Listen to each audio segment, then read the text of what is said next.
Welcome to the People's Voice podcast. Don't forget to subscribe to our YouTube channel at Animation Liberate for Organize to watch more of our videos to learn from the life of the common people, the challenges they face and how they manage to overcome them.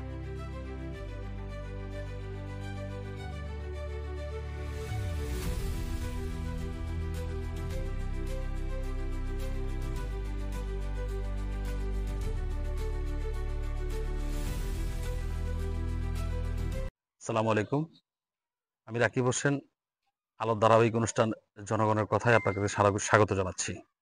আজ আমরা আছি লক্ষ্মীপুর সদর উপজেলার একটি প্রত্যন্ত গ্রামে, যেখানে একটি গৃহহীন বোনের সাথে আমরা আজকে কথা বলবো, যে জরাজীর্ণভাবে জীবনযাপন করছে, বিভিন্ন মানুষের বাড়িতে, মানুষের বিভিন্ন রান্নাঘরে জীবনযাপন করছে।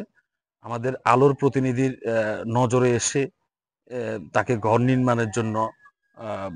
নির্মাণ করে দেওয়া হয়েছে। আমরা আজকে শুনবো এখন তার মুখ থেকে তার অতীতের কথা, কিভাবে তার দিনগুলো কাটছে। আসুন আমরা কথা বলি। আসসালামু আলাইকুম। আসসালামু আলাইকুম। আচ্ছা, আপনার নাম কি? খতিজা বেগম। আপনি আগে কি করতেন বা কেমন ছিলেন? আগে কি করতেন? তেমন ভালো ছিলাম না, আর তো ভালো নেই। আচ্ছা, এই কাজকর্ম করে কোন রকম জীবনযাপন আগে কি আপনার করছি। ঘর ছিল? না, ঘর ছিল না। জি না। এখন আপনার এই যে ঘর নির্মাণ হচ্ছে, এটা কে দিচ্ছে আপনারে? আলোর থেকে পাইছি। আলো জি, আপনারে করে দিচ্ছে। জি। আপনার স্বামী আছে? জি না, মারা গেছে। আপনার সন্তান আছে মেয়ে একজন। এখন আপনি কি পড়ালেখা করান মেয়েরে? জি। পড়ালেখা করাইতে আপনার তার খাতা কলম বা ভালো শিক্ষক দিয়ে পড়াইতে পারেন? জি না, এই যুগে তো অনেক কষ্ট। টাকা পয়সা তার লেখা বাবা নাই এই কারণে। জি। এখন আপনি আপনি কি মোটামুটি ঘর হয়েছে, একটা ঘর পাইছেন, এখন থাকতে পারবেন ইনশাল্লাহ? হ্যাঁ, থাকতে পারবেন। জি।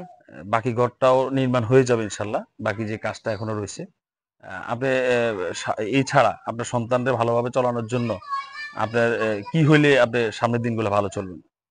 আলোর থেকে ঘর পাইছি, আলোর মাধ্যম দিয়ে আমার উপকার করে, আর তাই একটু ভালো হয় আর আমার মেয়ের জন্য। মেয়ের জন্য? মেয়ে কি বিয়ে দিছেন? না, মেয়ের পড়ালেখা কোন করাতে পারি ক্লাসে? না, ক্লাস 4 এ। ও, ছোট মেয়ে। জি। আচ্ছা, ঠিক আছে। সুপ্রিয় দর্শক, আমরা শুনলাম এই বোনের কথা।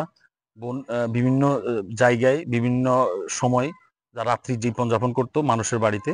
এখন আলোর মাধ্যমে একটা ঘর পাওয়ার পরে এখন মোটামুটি তার ঘরের চাহিদা মিটছে। পাশাপাশি তার একটা মেয়ে আছে।